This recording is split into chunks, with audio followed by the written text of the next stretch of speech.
नमस्कार सर्वांना, Rupali delicious kitchen मध्ये आपलं स्वागत आहे।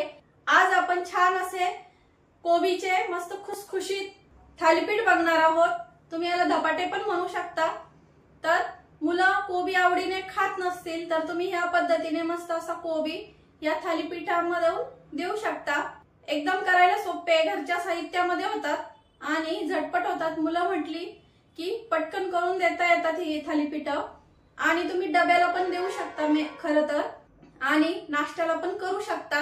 खुसखुशीत आणि खमंग असे थालीपीठ रेसिपी एकदम सोप्या पद्धतीमध्ये सांगणार आहे, त्यामुळे व्हिडिओ स्किप न करता संपूर्ण बघा। आणि चॅनलला सबस्क्राइब केलं नसेल तर चॅनलला सबस्क्राइब करा। तर मग चला आता साहित्य बघूया आणि रेसिपीला सुरुवात करूया। तर आपण साहित्य इथं घेतलंय, हे एका वाटीचं प्रमाण सगळं घेतलेलं आहे मी, तर तेच सांगते तुम्हाला।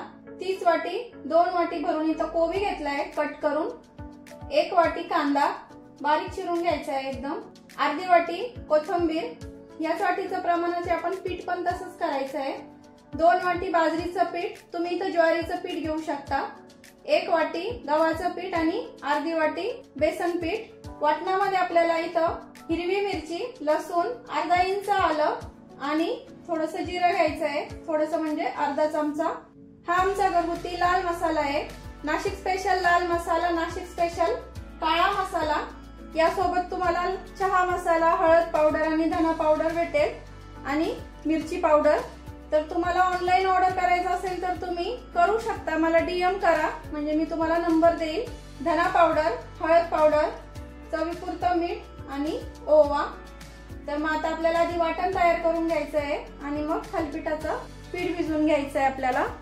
तुम्हाला सांगितलंय त्याप्रमाणे इथे हिरवी मिरची, तुम्ही तिखट किती खाता त्यानुसार तुम्ही कमी अधिक करू शकता हिरवी मिरची, लसूण आणि अर्धा इंच आलं, अर्धा चमचा किंवा 1 चमचा भरून जिरं टाकलं तरी चालेल, जिऱ्याने छान खमंग लागतात थालीपीठ।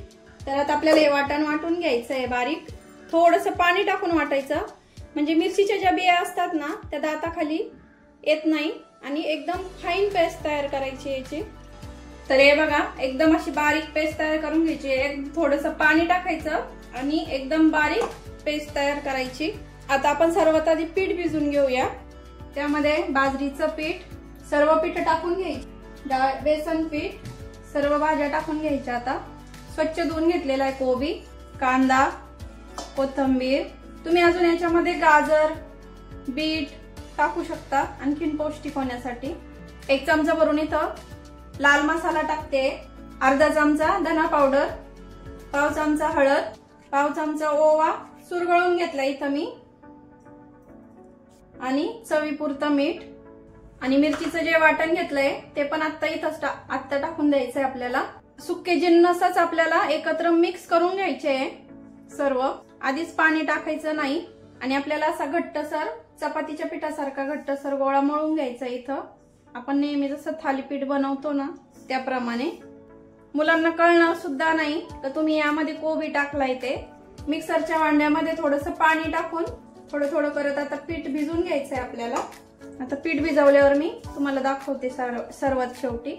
तर बघा या पद्धतीने आपण इथं पीठ भिजून घेतलंय, छान असं मऊसूत असं भिजून घ्यायचंय। खूप जास्त पातळ किंवा खूप जास्त घट्ट नाही ठेवायचं म्हणजे थालीपीठ भाजताना असं पटकन पसरतं ते। तर आता 10 मिनिट रेस्टला ठेवूया आणि थालीपीठ करून घेऊया। तर आपलं पीठ छान भिजलंय, त्यामुळे एक साइडला इथं मी तवा गरम करायला ठेवलाय आणि इथं आपण आता थालीपीठ करायला घेणार आहे। त्यासाठी मी एक रुमाल घेतलाय, हा माझा कायमचा थालीपीठाचाच रुमाल आहे आणि पोळपाटावर थापणार आहे आपण।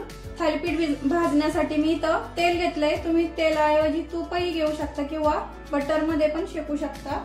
तर सर्वात आधी आपल्याला रुमाल असं भिजून घ्यायचं आहे पाण्यामध्ये आणि थोडासा पिळून घ्यायचं आहे पाण्यात, पाणी म्हणजे काढून टाकायचंय बऱ्यापैकी, म्हणजे थालीपीठ आपल्या रुमालाला चिकटणार नाही। गॅस मीडियम करते म्हणजे तवा पण छान तापेल। आता पाण्याचा हात घ्यायचा आणि यातनं एक आपण गोळा घेऊया। आता तुम्हाला कितपत मोठं करायचं आहे त्यानुसार तुम्ही इथं एक गोळा घ्या। थालीपीठ थापण्याआधी थोडंसं पाणी टाकायचं रुमालावरती आणि मग हलक्या हाताने आपल्याला आतल्या साइड पासून बाहेरच्या साइड पर्यंत असं थालीपीठ थापत जायचं आहे। आणि छान पातळ थापून घ्यायचं। भरपूर असं पातळ थापल्यात जातं आणि त्यासाठी कोबी एकदम बारीक कट करायचा। तुम्ही जेवढं बारीक कट कराल भाज्या तेवढं थालीपीठ आपलं छान पातळ थापल्यात जातं। पीठ खूप पातळ करायचं नाही, नाहीतर ते रुमालला चिकटतं आणि थालीपीठ असं छान थापल्यात जात नाही। भरपूर असं पातळ थापून घेतलंय मी थालीपीठ। आता दाखवते तुम्हाला, हे बघा। आता खालीच याला असे थोडेसे होल करायचे, म्हणजे याच्यामध्ये तेल सोडता येतं आणि त्यामुळं थालीपीठ आपलं असं खमंग शेकल्यात जातं। आता आपण थालीपीठ तव्यावर टाकून घेऊया। त्याआधी आपल्याला तव्यावरती तेल टाकायचं आहे, पण कसं उचलायचं ते सांगते मी तुम्हाला। असं या पद्धतीने उचलायचं आणि टाकायचं, ते कसं ते पण सांगते पुढं। तर थालीपीठ टाकायच्या आधी आपल्याला सर्व ते तव्याला तेल लावून घ्यायचंय। पहिल्या थालीपीठाला थोडं जास्त तेल टाकायचं आणि छान तव्याला स्प्रेड करून घ्यायचंय, तव्याला लावून घ्यायचं। आता या पद्धतीने धरलं अलगद असं टाकायचं आणि रुमाल काढून घ्यायचा आहे। रुमाल काढल्याच्या नंतर साईडनी थोडंसं तेल सोडायचं आणि झाकण ठेवायचं आहे। गॅस मी मध्यमच ठेवलेला आहे, मध्यम गॅसवरती छान शिजून घ्यायचं आहे आपल्याला। खूप फुल गॅस ठेवायचा नाही, नाहीतर आतून कच्चं राहू शकतं। आता एक साइड आपण अशी झाकण ठेवून भाजून घेऊया। 2 मिनिट झाली आपली झाकण ठेवून। तर आता बघूया, तर खालच्या साईडनी छान असं मस्त लाल रंगावरती शेकलंय। आधीच एक नंबर जे थालीपीठ करतो आपण ते थोडंसं तव्याला चिपकतं आणि त्यामध्ये हा लोखंडी तवा आहे। तर आपल्याला हे आता दुसऱ्या बाजूनी शेकून घ्यायचं आहे। हे बघा किती छान शेकलंय। आता मध्यम गॅसवरतीच आपल्याला हे हळूहळू शेकून घ्यायचं आहे आणि आता आपल्याला झाकण ठेवायचं नाहीये, असंच शेकून घ्यायचं आहे छान खमंग असं। आणि थोडंसं कुरकुरीत, तुम्हाला मऊ आवडत असेल तर थोडासा फुल गॅस करा आणि फुल गॅसवरती शेकून घ्या। आणि कुरकुरीत खायचं असेल तर कमी गॅसवर शेकून घ्या। 5 मिनिटांमध्ये छान कुरकुरीत होतं हे कमी गॅसवरती।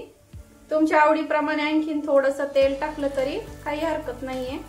आता उलटण्याच्या साहाय्याने हळूहळू अलगद अलगद असं भाजून घ्यायचंय आपल्याला। हे उलट सुलट करत करत ते थालीपीठ शेकतंय तोपर्यंत आपण दुसरं थालीपीठ पण थापून घेऊया। तर आधीचं थालीपीठ बघूया आपण आता खालच्या साईडनी किती शेकलंय। हे बघा मस्त असं कुरकुरीत झालंय, आवाज येतोय ना। आता छान असं खमंग आपल्याला हे भाजून घ्यायचंय।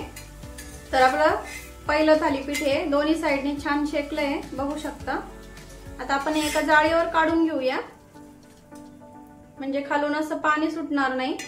आता दुसरं थालीपीठ आपण आधीच्या थालीपीठ सारखं, तोपर्यंत आधीचं थालीपीठ छान शेकेल दुसऱ्या साईडनी पण। तर आधी सारखाच रुमाल ओला करायचा, थोडंसं पाणी टाकायचं, हाताला थोडंसं पाणी घेऊन, आता तुम्हाला किती मोठं थालीपीठ करायचंय त्यानुसार आधी सारखंच थालीपीठ थापून घ्यायचंय। मधून मधून थोडंसं पाणी घ्यायचं, म्हणजे हाताला चिपकत नाही थापताना थालीपीठ। छान असं पातळ थापून घ्यायचंय। तुम्ही जेवढं पातळ थापाल ना थालीपीठ तेवढं पटकन शेकल्यात जातं, शिजायला वेळ कमी लागतो म्हणजे, आणि कुरकुरीत आणि खुसखुशीत पण होतं। आता आधी सारखेच आपल्याला होल करून घ्यायचे आहे आणि हे पण आधीच्याच थालीपीठ सारखं आपण भाजून घेऊया।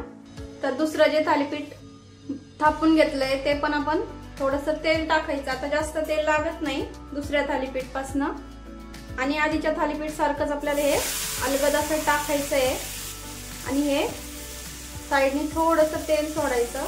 नाही सोडलं तरी आता काही हरकत नाहीये, तेवढ्या तेलामध्ये पण ते शेकल्यात जातं। आणि झाकण ठेवायचं आहे 2 मिनिटसाठी। 2 मिनिट झाले, आता बघूया। तर हे बघा दुसरं थालीपीठ एकदम अलगद निघतंय। लोखंडाचा तवा असल्यामुळे थोडंसं चिकटतं पहिलं, थोडंसं वरनं तेल टाकायचं आणि पलटून घ्यायचंय। हे तर बघू शकता किती छान असं खमंग शेकल्यात गेलं इकडनं, आणि आवाज बघू शकता। आता दुसरी साइड पण आपल्याला छान खमंग अशी भाजून घ्यायची आहे। तर थालीपीठ आपलं दुसरं पण छान शेकलंय, बघूया। हे बघा मस्त असं छान असं क्रिस्पी शेकून झालंय आपलं, काढून घेऊया। तर गरमागरम आपले थालीपीठ इथं तयार आहे आणि खमंग आणि खुसखुशीत असे, त्यासोबत मस्त असं दही, मस्त असे गरमागरम कुरकुरीत खुसखुशीत असे थालीपीठ आपले इथं तयार आहे। तर रेसिपी कशी वाटली तुम्हाला कमेंट मध्ये नक्की सांगा। तर रेसिपी तर नक्कीच आवडली असेल, त्यामुळे लाईक करा आणि चॅनलला सबस्क्राईब केलं नसेल तर चॅनलला सबस्क्राईब करा। सबस्क्राईबच्या शेजारी जे बेल आयकॉनचं बटन असतं ते प्रेस करा, म्हणजे मी व्हिडिओ पोस्ट केला की तुम्हाला लगेच नोटिफिकेशन येतील आणि लवकरात लवकर माझी रेसिपी तुमच्यापर्यंत पोहोचेल। आणि लाईक शेअर सबस्क्राईब करायला विसरू नका। रेसिपी नक्की ट्राय करा, कारण घरचं जेवण हे खरंच स्वादिष्ट असतं। अशाच नवीन छान छान रेसिपींसोबत पुन्हा भेटूया, तोपर्यंत बाय बाय।